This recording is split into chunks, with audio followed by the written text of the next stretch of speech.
Hello and welcome to State of Play on MintPress News and Behind the Headlines, your Monday evening news stream where we examine, uh, well, the most consequential international news story and break it down from a perspective/vantage that you won't find anywhere else, which includes other dirty left platforms. And I am your host, Greg Stoker. And today we are going to be examining the Russia-Ukraine 28-point peace proposal and counter proposal sent by the European Union today. We will be talking about some policy drivers in the background that aren't being given nearly enough attention, mainly the deindustrialized U.S. military complex and how a lack of TNT production is impacting U.S. policy towards Israel, who has used a good portion of our Mark 80 bombs on Gaza and was thus pressured to accept a ceasefire and curtail their infinite thirst for American ordnance because we've got Venezuela, Ukraine, and Taiwan to worry about. So, and we're going to also be talking about how this peace deal isn't great for anyone besides the United States. It's about trying to separate Russia from China in terms of forming a more united counter-American front and make a bunch of money off Ukraine's post-war redevelopment via, investing billions of dollars of stolen Russian assets and so much more. Also involves some pretty embarrassing saber rattling from Europe. But before we get into all of that, sorry about the lackluster hotel back room. I'm currently in Kentucky for a wrongful conviction evidentiary hearing for a guy who didn't do it. For more info on that, and if you like investigative true crime, check out Bone Valley Season 3, Graves County podcast. So that's what I'm doing in this neck of the woods. So anyways, MintPress News plug. Over here, we are a small independent newsroom with no corporate sponsors. And if you're picking up what we're putting down and want to support independent watchdog journalism, consider throwing us $10 a month, $5 a month. I don't know what the Patreon subscription is right now. If you want to help out, that's how we're primarily funded. So the link should be in the description. And I guess we're going to get started. We're just glad you're here. If you're getting nickeled and dimed in the hellscape of late stage suicidal capitalism, we're just happy that you're watching this. If you can like, share, and subscribe, and maybe drop a comment because it pushes the engagement, we would really appreciate it. Plug over with. So, Trump, and when I say Trump, I mean he gave the head nod, didn't come up with it, this peace plan. For the Russia-Ukraine war is not good for anybody except the U.S. This is great power politics. I think at its most bald face, we're going to go through this point by point. Well, we might with the EU counter proposal that they just published today because it's pretty hilarious and completely detached from any sort of reality.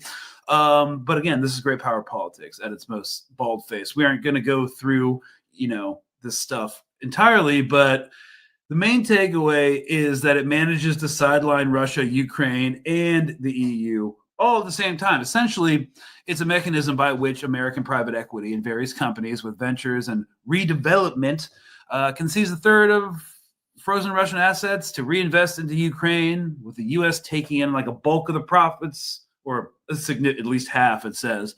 While the conditions for unfreezing the other 2/3 require turning those funds into a partnered U.S.-Russian joint investment in AI and mining, tempting them away from China's AI sphere of influence handled by Washington, and returning Russia to the G8, which was suspended from in 2014 during the annexation of Crimea. And then I think it formally left in 2017. So literally leveraging seized Russian assets in order to compel them not to de-dollarize, essentially, if you look into it, because this plan is a means to destabilize, multipolarity and challenge to the dollar while U.S. corporations make bank off war-torn Ukraine and stolen Russian wealth. So the EU, which we're going to look at soon when we bring on our guest, has just published an unworkable counter proposal. It's expected to match it financially, which of course means stripping even more state industries and welfare from working class Europeans. And yes, folks, imperial wars are always transnational wars upon the working class, as we've seen from Gaza. And this plan would also require Russia to surrender its largest nuclear power plant into IAEA hands, another U.S. overseen institution. But now the Zaporizhia plant de jure belongs to a Ukrainian energy company in de jure Ukrainian territory, but it's de facto controlled by the Russian military. This is more of a win some, lose some agenda item that a lot of people are wasting a lot of time talking about. But the bottom line is no one's accepting this proposal because it sucks for everyone. And of course, the EU has already ginned up another plan ripe for ridicule. Full of more warmongering and war economy nonsense, which the Kremlin has already rejected today because realpolitik, they're in a much stronger negotiating position. And NATO, with its one TNT plant in Poland, doesn't really have teeth. But I love the confidence coming from these decaying former imperial powers who are trying to pretend like they aren't vassals of U.S. imperium. So German Chancellor, actually, Friedrich Merz, said on Saturday that ending the crisis in Ukraine requires the consent of both Ukraine and its European partners rather than major powers. Guys, please still include us, okay? The only way it's going to work is if the EU signs off on it. Merz also noted that reliable security guarantees must be established for Ukraine. While acknowledging there is currently a chance to end the conflict, he cautioned that the parties remain far from a common satisfactory result. And that was Saturday, still true today. We know that President Trump made this really aggressive Thanksgiving deadline. He of course does these like saber rattling, like ultimatum type proclamations, that pick arbitrary dates that like Americans can understand. No, it better be done by Thanksgiving, better be done by Black Friday. But behind all of this is we can kind of see like some parallels to one of the reasons like Israel had to like stop, because we didn't have like the same amount of military aid. There are stockpile issues. There are huge, with the semi-collapse of, the front, the Ukrainian defensive front. They've lost a bunch of key towns recently, and it was a defensive line because after these key towns, and we can look at the map and stuff, and what the current military situation is, what we believe, it's just open fields, and they could potentially lose a whole lot more territory. And the Thanksgiving deadline, it's completely arbitrary, but there's a lot of like tactical and strategic realities behind the scenes that a lot of people aren't talking about. So to talk about that, we are joined today by friend of the show, Elina Xenofontos, geopolitical analyst and commentator, coming to us from Cyprus. Thanks so much for coming on. Thank you for bringing me on, Greg. It's always a pleasure. All right. So after the intro, I guess, is there any place you would like to start? I know there's so many different angles that we can approach. I definitely want to focus on the industrial aspects of, U.S. power projection and, our ability to wage proxy wars in the future, and this upcoming operation with Venezuela and Israel heightening its aggression in the south of Lebanon, apparently in a buildup to a war at the end. So let's start with this proposal and kind of what it means for Europe, because this story is moving very fast, and I think for like the rest of the day and then tomorrow, the EU counter proposal is like the thing to kind of like look at and focus on in the context of the first one, because like they kind of seem like they're still striving to assert any sort of relevance in like great power geopolitics, and it's not working. Yeah. So right before this proposal actually was put through by Trump, the Europeans themselves were actually trying to find ways by which to continue financing Ukraine. And in fact, there was a deadline within the European Union, within European states, as to how they're about to do that. And it was just about a week, about a week ago, where Ursula von der Leyen had actually put forward 3 options that the Europeans had in order to do this. One of them was the reparations loan, which was her preferred choice and what the European sort of commission that she heads was kind of pushing. And what the reparation loans was basically appropriating a good chunk of Russia's frozen assets and using that to basically continue to fund Ukraine. That was the kind of preferred option that Ursula von der Leyen had. However, there isn't a unanimous acceptance of this within the European Union itself. So she said the other two options would be to provide grants, so give a bulk of money, which she didn't define how much that would be, to Ukraine in the form of grants, and those would have to be accumulated through each member state separately. And by grants means that they will not be getting this money back. And the third option would be to actually basically pull out a loan, even in the form of like a European loan, meaning that all member states would kind of be, as a collective, start pulling out loans in order to then indebt themselves, in order to then be able to provide to Ukraine. And she even gave them a deadline. She even gave the other European member states a deadline by which to decide which process to take. And then all of a sudden, Trump comes through and makes this 28-point plan proposal that completely has thrown, and to quote Euro News, it has thrown Europe into disarray, because where the preferred option was to take, to take the reparations loan option, which is using the Russian frozen assets, you saw Trump come in and basically state, listen, we're going to take, the United States is going to take control of 100 billion of the Russian frozen assets. And just for context here, there's about $300 billion in frozen assets at the moment. And the United States says that they want to take about 100 billion, and they're going to use that 100 billion in order to supposedly invest inside of Ukraine. And I just also want to put a little parenthesis here and say, when we're talking about investment inside of Ukraine, we were actually meaning this money will go directly into American corporations that will be, quote, rebuilding Ukraine, aka the American corporations are taking that money, not really the Ukrainians.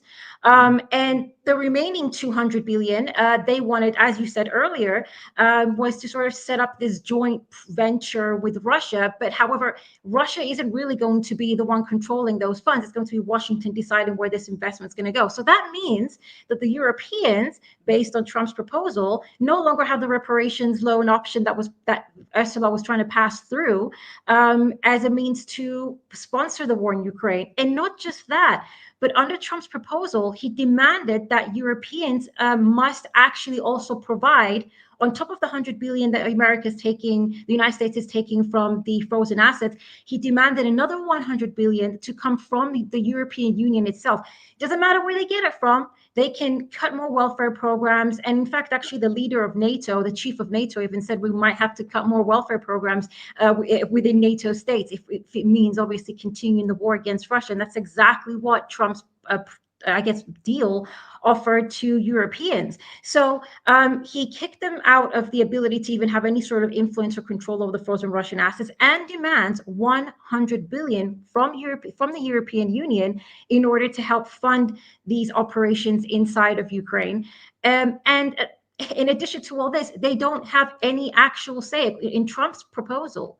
They are not meant to participate in any part of these negotiations for them. I mean, outside, obviously, the negotiations with NATO, when it comes to the security task force that's going to be established, Trump's proposal only places the US and Russia in that security task proposal, who is going to be in charge to make sure that the deal is being enforced. Whereas the Europeans want in.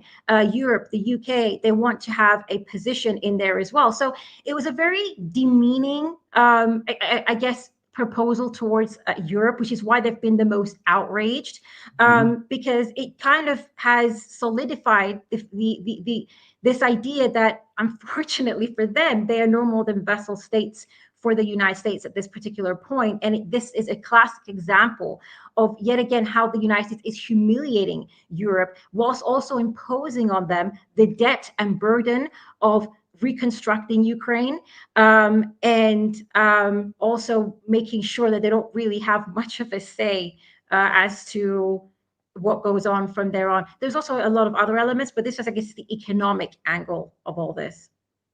Yeah, and there's kind of, I was not surprised when I saw this.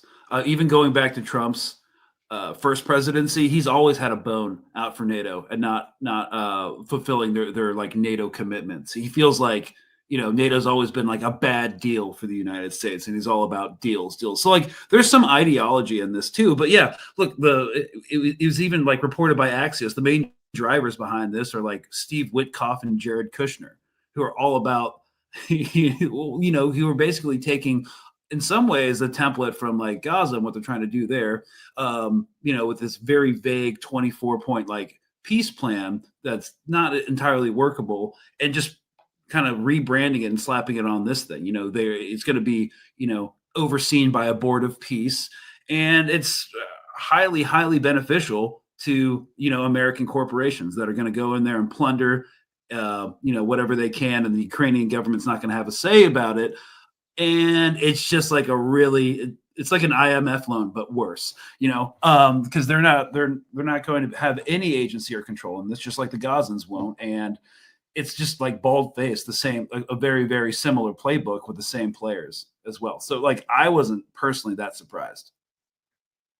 No, I mean, it's exactly like you said. It's a Gaza, the Gaza 20, was it 21.24? But these names, I can't remember how many points there were in the Gaza peace plan. I think it was a 2021. I can't It remember, was but like either way, 12, and then it was like 19 and 20. Yeah. yeah, and Yeah. it just kept changing around. I mean, anyway, this peace plan project has become a blueprint now, and I guess not only that, but the sort of, I guess, the operations that are occurring in Gaza, the same thing that they're going to do in Ukraine. Like you said, now we're going to see, after the destruction of Ukraine in multiple different ways, we're going to see Western private capital enter inside Ukraine in order to obviously counteract their own, again, economic crisis back home, their own capital accumulation crisis. It's a new venture for investment opportunities within Ukraine. And, at the end of the day, I also wanted to bring attention to one small, actually small, but yet very important factor. The fact of the matter is, back in July, BlackRock, which is basically, I guess, controlling the Ukrainian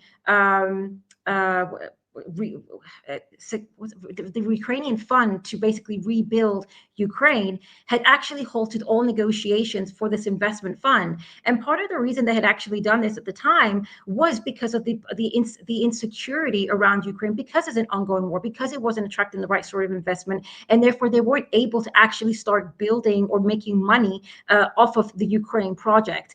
And so, and when Trump came into power as well, the interest on investing within this fund for Ukraine had actually diminished significantly. So actually bringing about a ceasefire, also, again, we're seeing that this will benefit the private corporations, particularly, BlackRock and these American multinational corporations that are now basically controlling and they own. I mean, they're in charge of the entire rebuilding, reconstructing of Ukraine.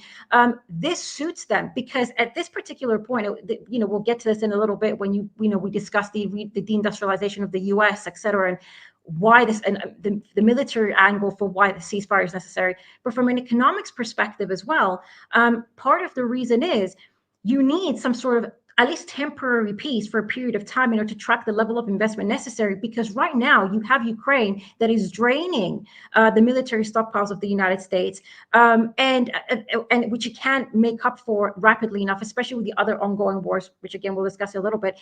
But there's not even any investment going into its reconstruction funds because of the ongoing war. So if you want to sustain the financial bubble, your stock market bubbles for all these companies, and you want to start seeing money, coming into these investment projects, you do need to provide the basis for these operations to take place, for investors to feel secure enough to begin investing in these funds, even public and private investors. So, I mean, that's the one angle. And, with regards to the Europeans as well, this is the other irony as well behind them. When you start thinking about what the United States was offering Europe here in terms of their position in all this, if Europe was to begin truly issue bonds and pull debt in order to help Ukraine, again, that would actually benefit the United States, because a lot of these finance corporations would be the ones to issue these particular bonds within the financial markets, that will actually give them a huge amount of profits. But in the same time, what will that do to the euro? It will cause the euro to depreciate, giving the United States even greater leverage over the European markets, the European economies that are already so overly reliant on the United States since 2022. Obviously, obviously when they began cutting ties with Russia and becoming so overly dependent on the American markets for like energy, for American LNG. So this entire operation, the Trump proposal, is very much in favor of the United States.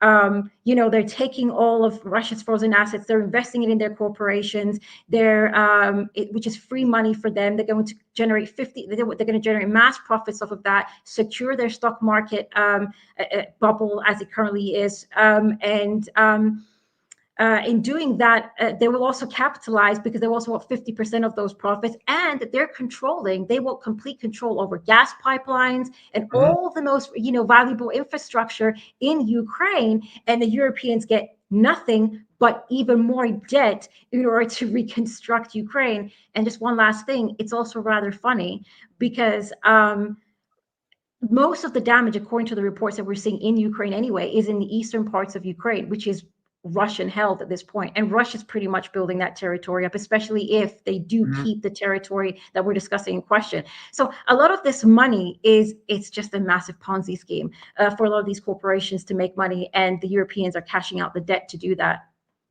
Yeah. So, I mean, just like all of our wars in some ways. So let's look at the European clapback. Full text of European counterproposal to U.S.-Ukraine peace plan. So this came out last night, which would be early morning in Europe today. So below is the text of the European counterproposal, drafted by Europe's E3 powers of Britain, France, and Germany, takes the U.S. plan as its basis, but then goes through it point by point with suggested changes and deletions. I almost read that as suggested changes and delusions, but I guess that was kind of like a very accurate, if you ask me. Probably more accurate. Okay, one, Ukraine's sovereignty is to be reconfirmed. Okay. There will be a total and complete non-aggression agreement reached between Russia and Ukraine and NATO. All ambiguities from the last 30 years will be resolved. What? Okay, cool. That would be nice, but good luck. Okay, point 3 of the U.S. plan is deleted. A draft of that plan seen by Reuters. There will be the expectation that Russia will not invade its neighbors and NATO will not expand further. I wanted to highlight that very quickly because it's actually very important because it was deleted. So on Trump's plan, this was probably one of the most important points because on Trump's plan, yes, the proposal was that Russia, yes, will not invade its neighbors, NATO, et cetera. And he promised no further expansionism. And this was one of the critical points as well for Russia in terms of its own security, that they did not want any more NATO expansion. And the other major point, and this was considered as a major concession by Western media outlets, this is how they're reporting it, was that the United States had promised, or like part of the deal was that they would force Ukraine to enshrine within their own constitution that they will not join NATO, which was considered to be a major concession. However, and this is the important thing, this is one of the things that the Europeans removed. Whereas in the Trump plan, the Ukrainians were obliged to not join NATO.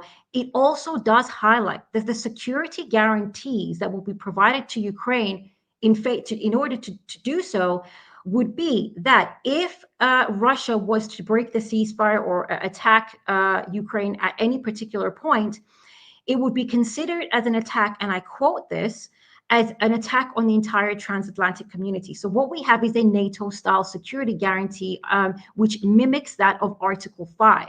So the jury, the Trump proposal, actually claims that, right, we are not going to allow Ukraine to be a part of NATO, but de facto, the security guarantee is treating Ukraine as if it is a member of NATO. And that, for many, was considered to be a concession, but it's not a concession. It's just another way, as if the Russians are stupid, it's another way to say, oh, right, they don't have to be part of NATO, but they kind of are. Technically, they kind of are. And even that, the Europeans removed it. It was one of the points that was revised in the European counter proposal. And they said that will not basically happen, and that Ukraine will still have the right to enter NATO, and that only NATO has a discretion by which to decide that. The member states will decide that. So even that, the Europeans, where the United States is trying to play a bit of a smarter game here, supposedly smarter, the Europeans had to come and take that out as well. I think it was in one of the first few points. Yeah, and just continuing to go through it, a U.S. NATO agrees to not permanently station troops under its command in Ukraine in peacetime. NATO fighter jets will be stationed in Poland. U.S. guarantee that mirrors Article 5, which is effectively like a NATO move. U.S. to receive compensation for the guarantee. Yeah, a bunch of stipulations if Russia invades Ukraine.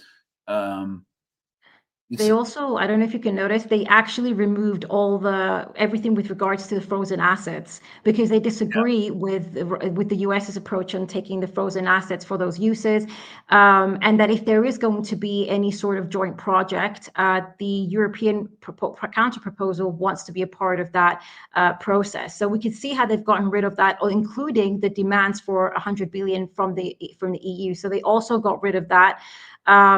It's sort of it's the Europeans' way of trying to show some face that they are still a peer, I guess, within these negotiations and to be treated as such. But clearly, that's not the case. Appear like as a united bloc that represents Western Europe. But like 12 is interesting. The robust global redevelopment package for Ukraine. High growth industries, data centers, and AI efforts. The U.S. will partner with Ukraine to restore, grow, modernize their gas infrastructure. Sure, we've got mineral and natural resource extraction. A special financing package will be developed by the World Bank to provide financing to accelerate these efforts. The World Bank, not frozen Russian assets. Yeah, I mean, this is kind of, reminiscent of the last one, except, it's cutting as you mentioned, the Russian assets out of it to be used for that. Yeah, and it's also quite interesting because one other thing that the United States did that the Europeans took out was that the Trump's proposal also did actually identify for the first time that there is a neo-Nazi, I guess, issue within the political governance or the military within Ukraine, and that should be dealt with within their school system and also legislatively, which some would consider to be a major concession, although technically it's not, because even the European Council report 2019 echoed this particular sentiment, but I guess they've forgotten these particular reports. But the Europeans have also taken that out. But yeah, it's very interesting to see the Europeans not understand their particular position in this. And I will just make this point.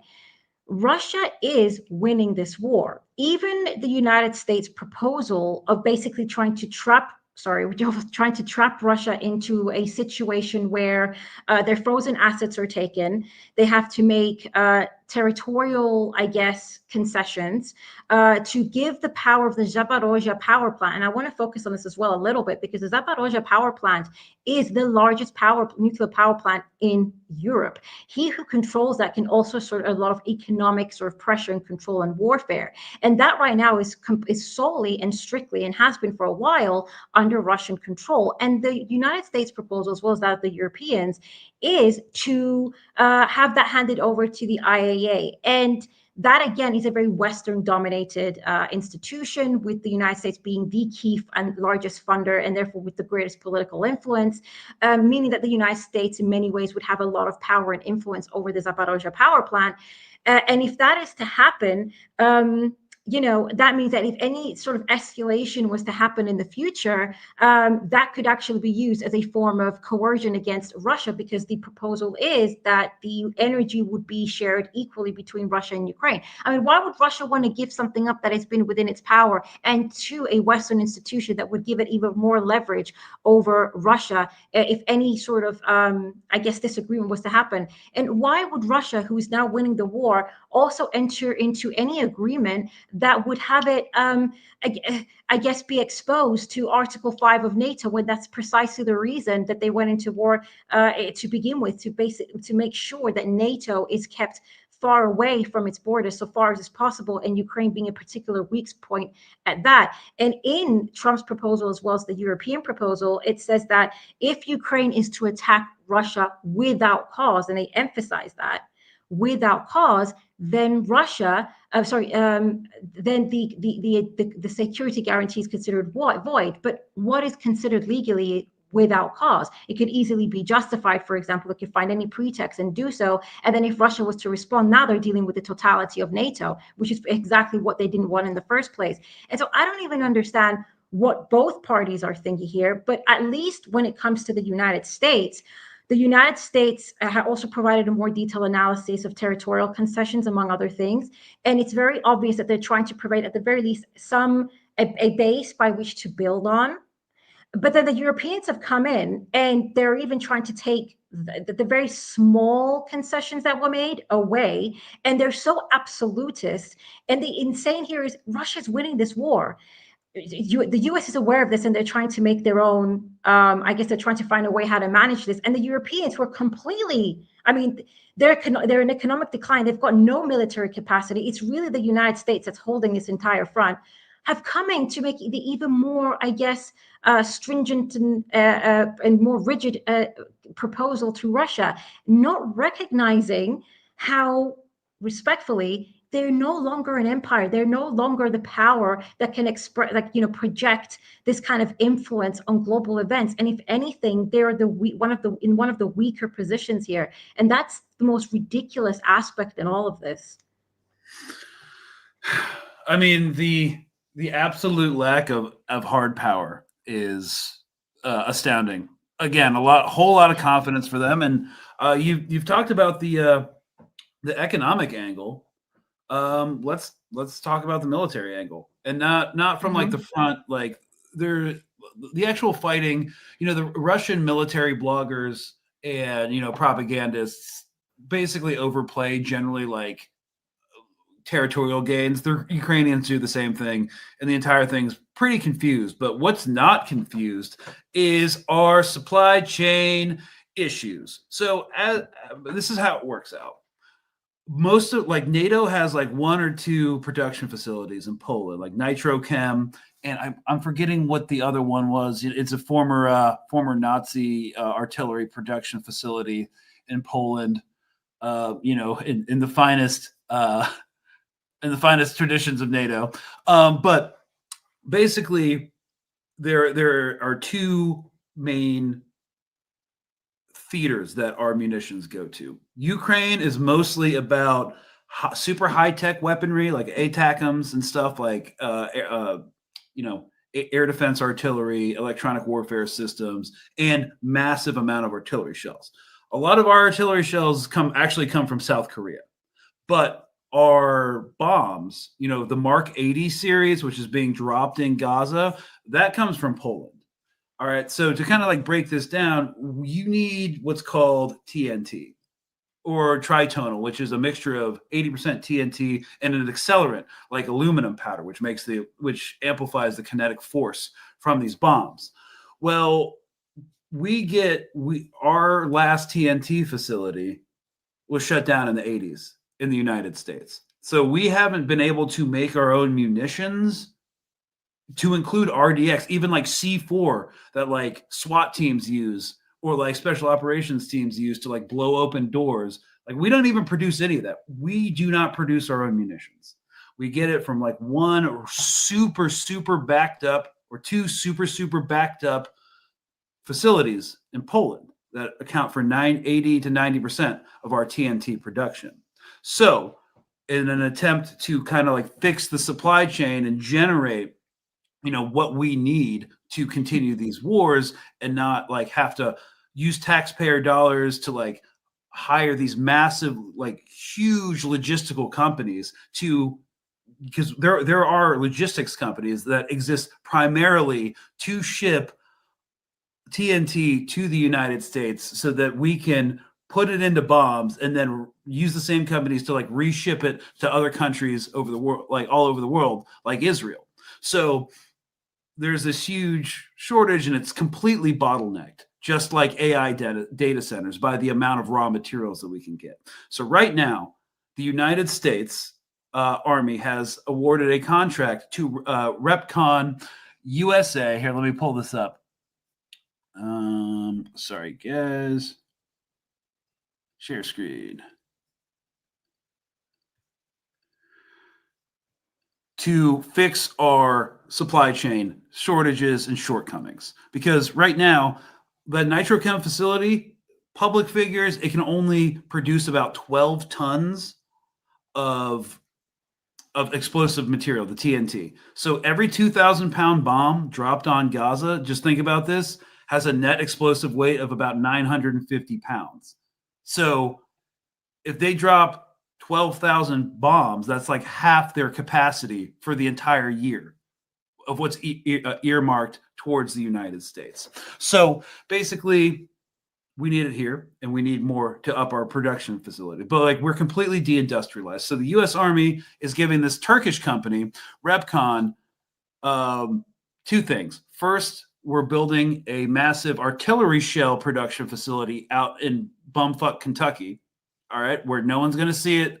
And it's what Repcon is known for is for its filling technology, how you literally fill explosives and fabricate explosives with tritonal or RDX or whatever thing you're using. But it's a turnkey facility, which means it's basically designed to not have as few workers employed there and working as possible. Because a lot of these countries that Repcon operates in, like that's their shtick. They exist to be low maintenance, low human effort facilities. And that's kind of like what we need. Because of course we're completely deindustrialized.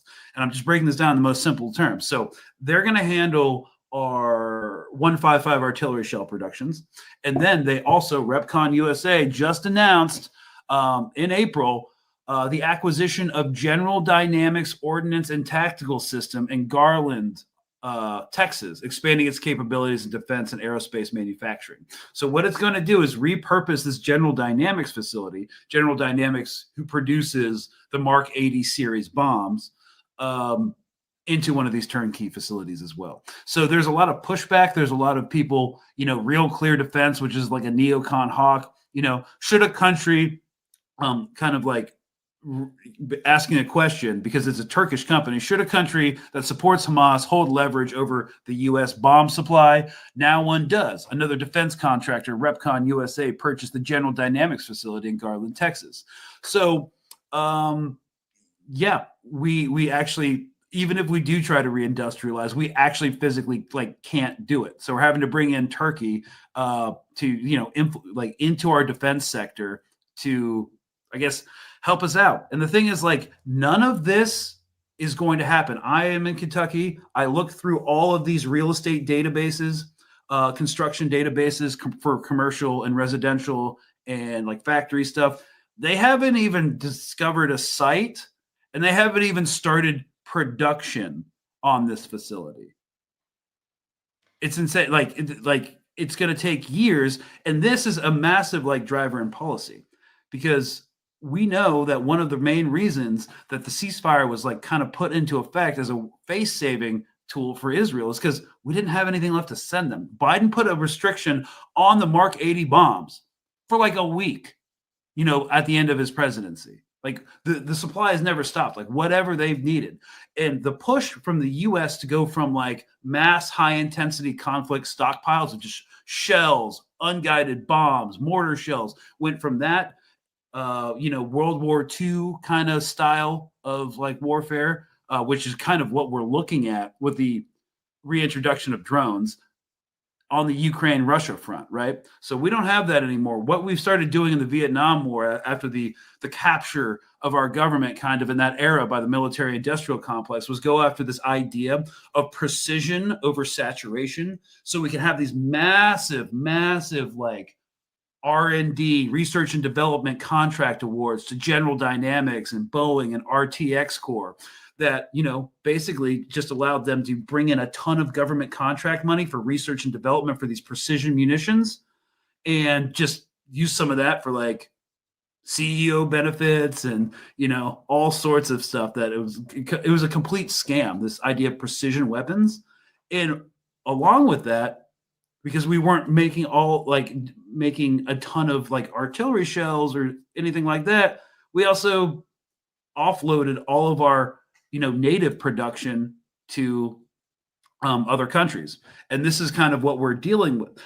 But the issue with like that people need to understand, like all these imperial wars, they're always like against the working class because we're actually not going to like reindustrialize in a way that's going to benefit Americans. Like we picked this Turkish defense company specifically because their shtick is to not have workers at these factories. So, and again, this is going to take a long time to build. So this isn't happening anytime soon, which is why you're seeing like news articles about Venezuela.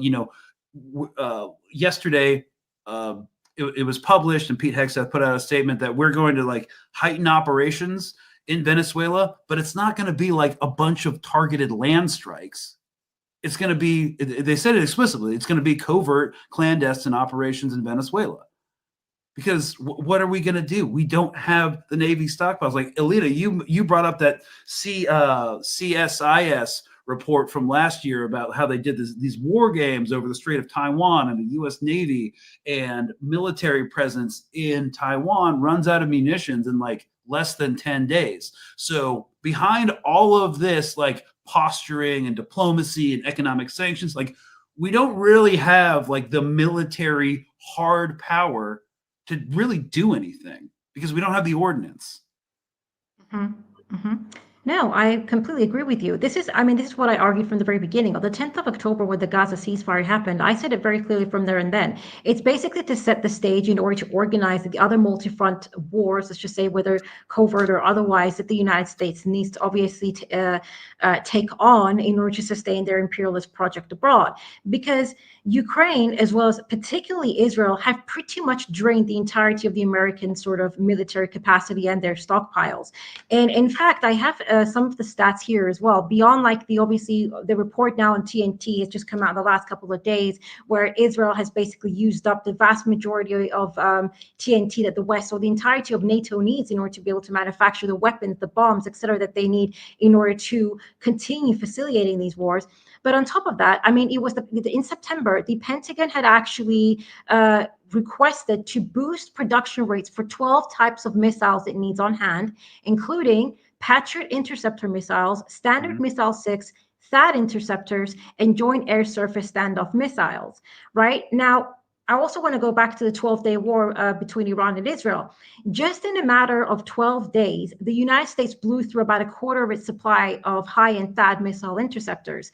And the United States is only able to produce around 96 THAADs per year, and they use 100 to 150 through Israel in the war with Iran. That's one example.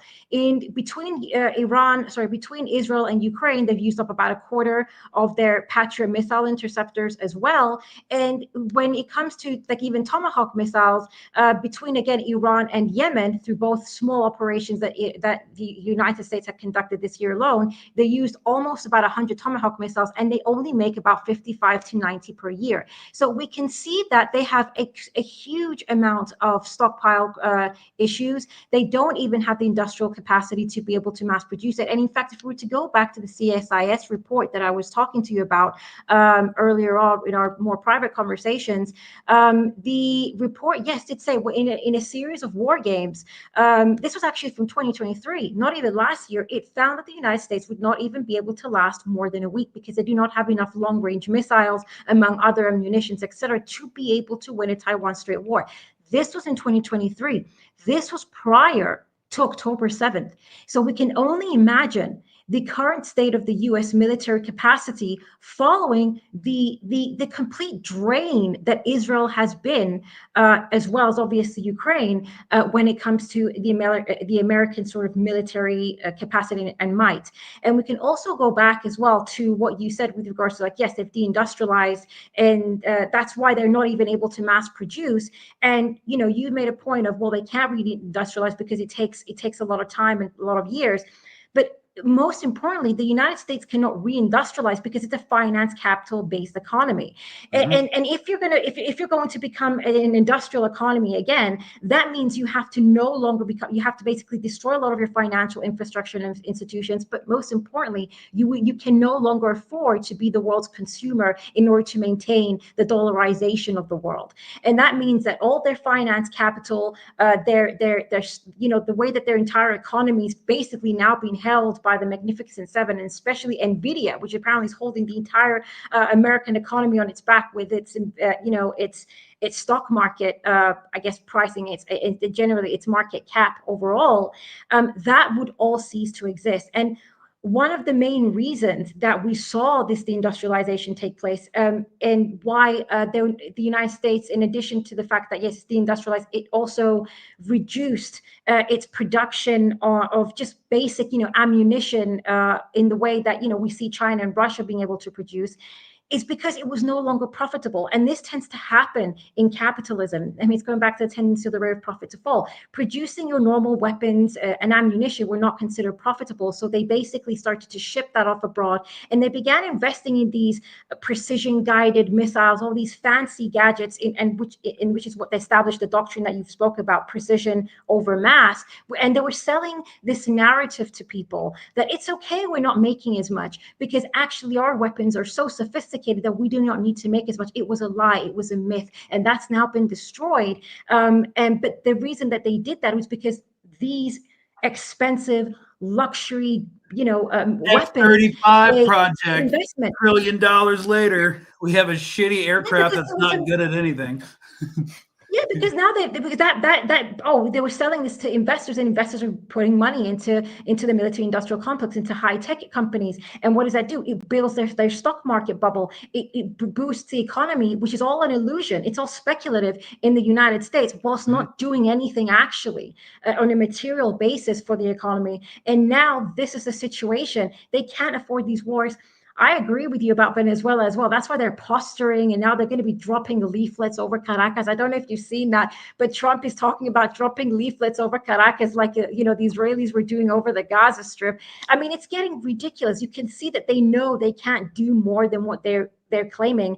And, even I think it was the New York Times, I don't know, one of these main Western media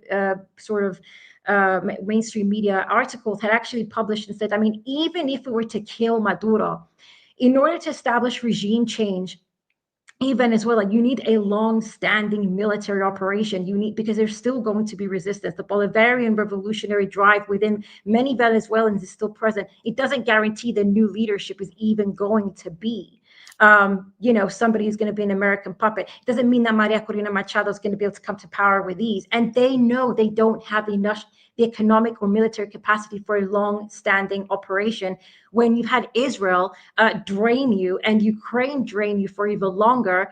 And yeah, this is a situation now. They can't militarily do anything because their economic base can't do anything, and they're not going to industrialize because, well, they want to be a financial hub. They want their dollar to be able to dominate the world because that's how they've been exporting their crises abroad and sustaining their imperialist control. So these are the contradictions that are really exposing themselves for the United States, and why this is, and I'll just, to go back to Russia, because they're losing this war and they don't have any more military capacity. This is also why they want a ceasefire for now, because they need to build up their stockpiles again if they're going to continue this operation at some other point. So if anything, this might be they're trying to achieve a temporary pause whilst also guaranteeing through the Article 5 based security guarantee that this war will be continued at some later point when NATO is going to be better equipped.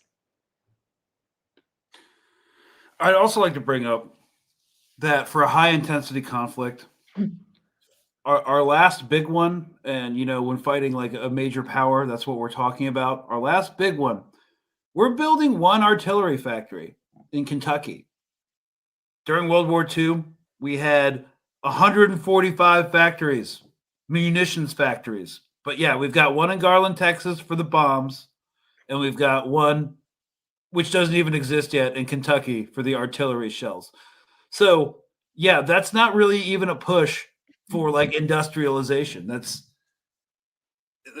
just, I don't even know what they're trying. Well, we know what they're trying to accomplish, but again, like this is not something that's realistic at all. And they're going to keep. But you know what they are doing, and this has like full green lights. We're building one factory, great. But you know what we are doing? We're doing a sources sought notification for a 6th generation fighter craft. So boom, more R&D Ponzi, like scam money, baby. That's what we're going to look at. So I think how this is going to play out, I think Russia definitely does want some concessions, and I do think there's a general push to like end this war and consolidate their gains and everything like that. Basically what Europe's saying is completely unworkable. And I don't know. I always thought that this was going to end in a frozen conflict. I'm not so sure about that anymore.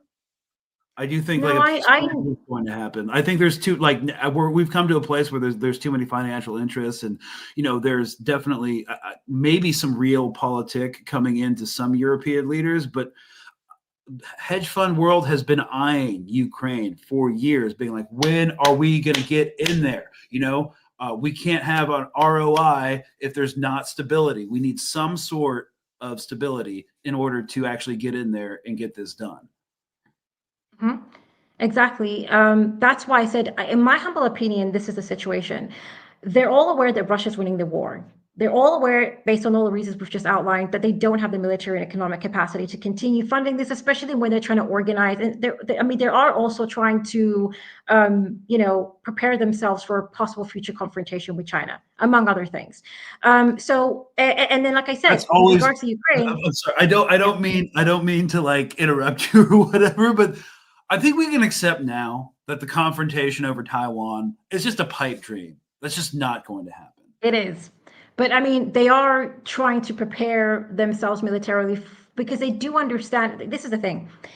The United States is at a point. I mean, their entire economy is basically AI speculation. That's going to burst at some point. They're losing a lot of economic power. They're losing their ability to sustain imperialism. And then you've got China that is increasingly and drastically growing and becoming a massive economic and even a military power that if you don't do something to stop them, it's endgame. But the thing is, there's no way they can stop them. It's pretty much the inevitable at this point. Like this is the conclusion. I don't like to be deterministic, but I'm just looking at it from the economics of it. This is how I see it. So they have no choice but to continue on this mission, which is why I feel like they're going to try and attempt these things. Now, with regards to Russia, they understand that they can no longer keep pushing because they don't have the capacity anymore. They run out of all the military options, and they don't have an industry to back up their operations. And actually, going back to again that CSIS report, it did say the next major war is not going to be won as a result of who has the biggest military power, but who has the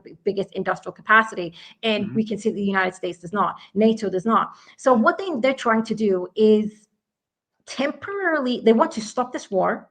They understand that Russia is in the winning position. So they're trying to make certain concessions by saying, right, you can keep Crimea, Luhansk, and which one's it? Donetsk. However, as well as obviously parts of Zaporozhye and Kherson that you've already taken. But, we'll deal with the neo-Nazi issue. You have to also make other concessions from some of the land, though. If you want to take those 5 key territories, the rest of the territory has to be back to Ukraine. But the most important thing is that security, Article 5 style security guarantee, which they'll probably use as pretext to continue a war at a later point. But in the meantime, what the U.S. is trying to establish is a pause for now, giving them the time to be able to militarily build up their stockpiles, trying to bring Russia back into the Western economic hemisphere so as to move them away from China, which is again another, respectfully, just a disillusion of their own. And they're trying to do it in a way that doesn't make the U.S. seem like they're a loss, and also will give the U.S. the ability to make some money off of Ukraine, because Ukraine no longer, I've said this many times over the last 2-3 years, Ukraine doesn't exist anymore as a sovereign state.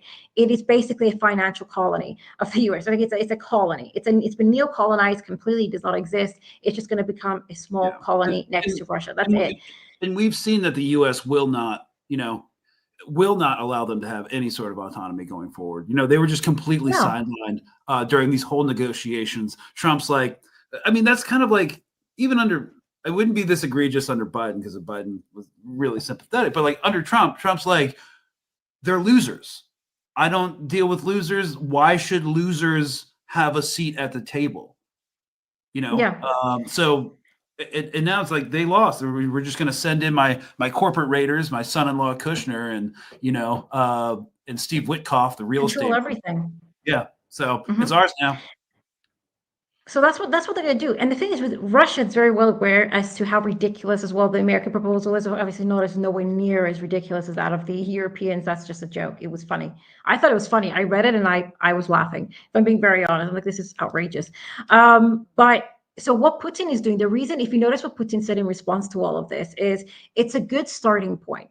Russia knows that it's in the negotiating, it has a negotiating advantage because it's winning. It's making gains every day. They're the more economically able out of all the parties involved. And they know that if they continue at this path, the US will probably make even more concessions to end this right now. So I don't think, and this is what I've always argued, that I was always of the opinion there won't be a frozen conflict. I said that the US would like that, but Russia does not. And Russia, because they're in the more dominant position here, they will make sure that that isn't the case. And all terms will have to be negotiated based on who's the winning party here. And that is Russia. So I don't see them accepting this. I do see that if they want this to come to some sort of end, there's going to have to be some major concessions, especially with that security Article 5 style security guarantee. That's definitely not going to sit well. Or the Zaporozhye, or giving the IAEA sort of power over the Zaporozhye power plant, which they can then use as economic leverage over Russia. Absolutely not, and the Europeans, by the way, for that matter. So I think there will be a probably end to this. How that will be, it will be dependent on what Russia says, and they are the like I said, they have the negotiating leverage here more in their favor. Yeah, so I think like they're trying to give it the window dressing of like the Gaza ceasefire talks because they're trying to go to construct a narrative like he actually is the peacetime president. Like he's got a massive approval rating problem in the United States, and it's not just for the foreign wars. There's a lot of domestic stuff he wants going on. So like he wants a win. So they're trying to like package it as like, yeah, all this other stuff, the affordability crisis, the tariffs, absolutely didn't work. Doge, the Department of Government Efficiency, was a complete scheme that basically allowed Elon Musk to like destroy every government institution that was investigating his companies. Like there's so much going on domestically. He definitely wants a win, and they're trying to window dress and make it kind of like a template that you could associate with Trump. The 28-point Gaza plan, the 28-point, Ukraine plan that they both are overseen by like boards of peace, which basically will basically just enforce like neocolonialism on both parties. But unlike Gaza, who didn't have any political opposition. It was just the Israelis, and then Trump was like, "Stop," and they're like, "Okay, we have to." This one's going to be a lot more complicated, and guess what? It's not going to get sorted by Thanksgiving. Oh no. At all. Oh no, it's just it's just Trump doing what he does. Like I give them to, I'm like, okay, and then what? I mean, can you really afford to keep funding it? No, you can't, right?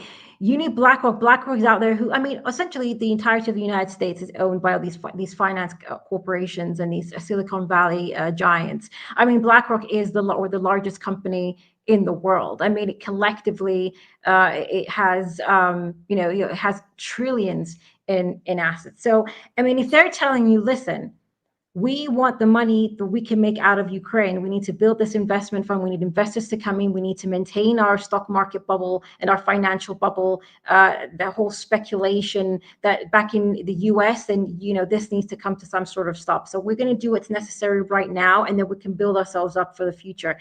This is what it kind of boils down to, which is why we always have to follow the economics and understand how the U.S. financialized system and it's how what it operates, what its incentives are, kind of will produce certain outcomes. And we're seeing that. We saw that in Gaza.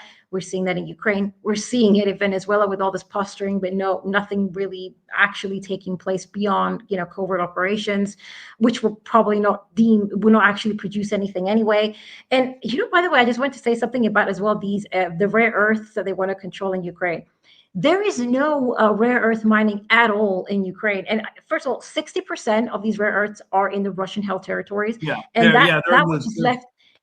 they're in the But this is the Donbass. other aspect. The rest of them that might be within the Ukrainian held territories, there's no mining infrastructure. And to establish that, you need an average of 18 years. Even that is a colossal waste of time. But, Trump is selling that narrative and making all these claims because it needs to show that there's some sort of win, but there's no real win beyond controlling like the pipelines and their companies. We had that like super viral interview that Lindsey Graham gave. I forget which platform. It may have been CNN, where he's like, "We need to control the Donbass because, like, if we don't keep this war going, China's gonna Russia's gonna get access to it. Then China's gonna get access to it." It's like, dude, yes, they exist, but just like in America, the reason we're not like doing any rare earth stuff is because we haven't built the infrastructure to do it. So cool. Like a lot of this is just like spectacle and face saving. Like if you do any amount of research, a lot of these narratives that are being pushed by establishment politicians and business leaders are absolute BS.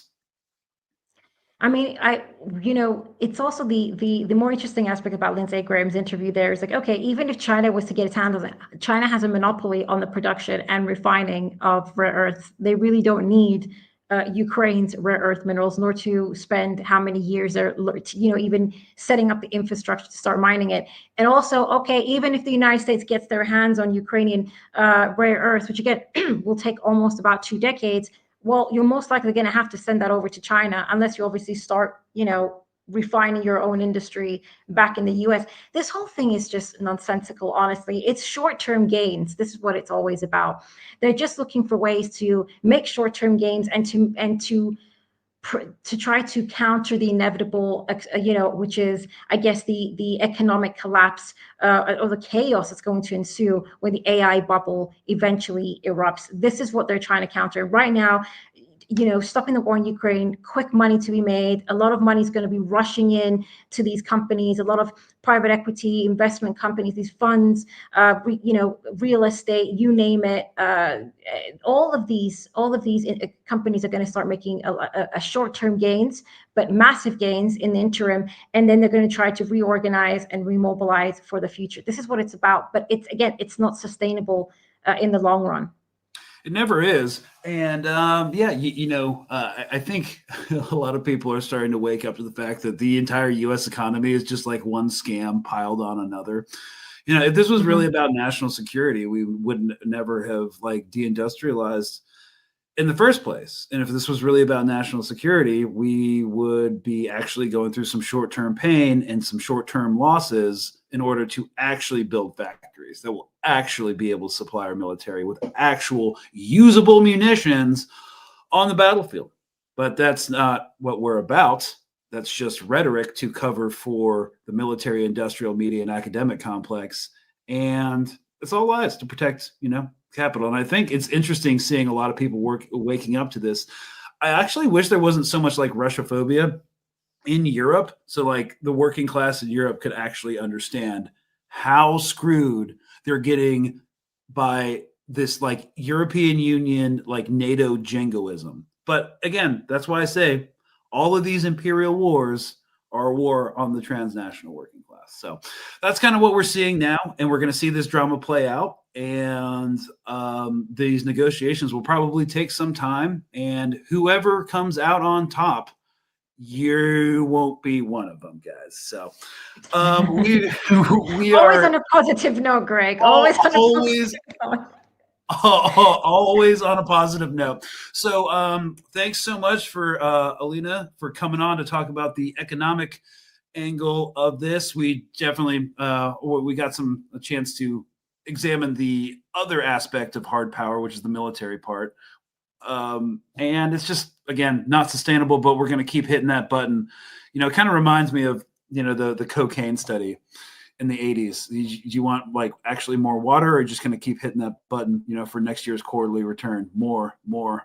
And yeah, collapse is inevitable. Who knows when it's going to happen? But yeah, we're already walking back our engagements with Venezuela and everything like that. So this is what hopefully we are able to cover why, and we will post your links in your Substack in the description where everybody can check out her articles.